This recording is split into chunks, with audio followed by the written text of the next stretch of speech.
Hi friends, நீங்கள் பாருங்கள் friends, red செரியில் அந்த பூவை பாருங்கள். பிங்க் கலரு, அதுக்கப்புறம் ஒயிட்டாக மாறும். ஒயிட்டாக மாறி காய்க்காது. இப்போ எவ்வளோ பூ பூத்துருக்கு மட்டும் பாருங்கள் ஃப்ரெண்ட்ஸ். இங்கே பாருங்கள், நான் வெயிலில் வச்சிட்டேன் ஃப்ரெண்ட்ஸ். வெயிலில் வைக்கவே அப்படியே பூவெலாம் கருகி போச்சு. இப்போ பார்த்தா இது வெயிலில் வச்சா சரி வராதுன்ட்டு இந்த பக்கத்தில் ஒரு பக்கத்தில் எடுத்து வச்சுட்டேன். அது கொஞ்சம் பாருங்களா, பூ எவ்வளோ பூ பூத்துருக்குன்ட்டு. இப்போ செடியும் கொஞ்சம் ஹெல்த்தியாக இருக்குது.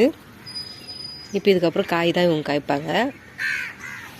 அந்த பழம் புளிப்பாகவும் ஃபஸ்ட்டு க்ரீன் ஆகி, அதுக்கப்புறம் கொஞ்சம் ரெட் ஆகி, அதுக்கப்புறம் கொஞ்சம் இன்னும் டார்க் மெரூன் கலர் ஆன அப்புறம் சாப்பிட்டா தான் ஃப்ரெண்ட்ஸ் நல்லா இனிப்பாக இருக்கும், ருசியாக இருக்குது ஃப்ரெண்ட்ஸ் இந்த பழம்.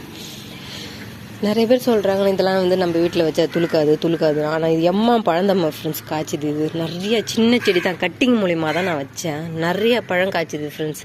இப்பவும் பூ விடுது. இந்த ஒரு செடி காய் காய்க்குது, பூ வைக்குது, மறுபடியும் காய் காய்க்குது. அப்படியே தொடர்ந்து காய் காய்ச்சினே இருக்கும். இது இந்த மாரி செடி இருந்தால் விடாதீங்க ஃப்ரெண்ட்ஸ். அதில் இப்போ தான் ஒரு பிஞ்சு காய் ஒன்று விட்டுருக்கு. இங்கே பாருங்கள், இப்படி தான் இருக்கும்.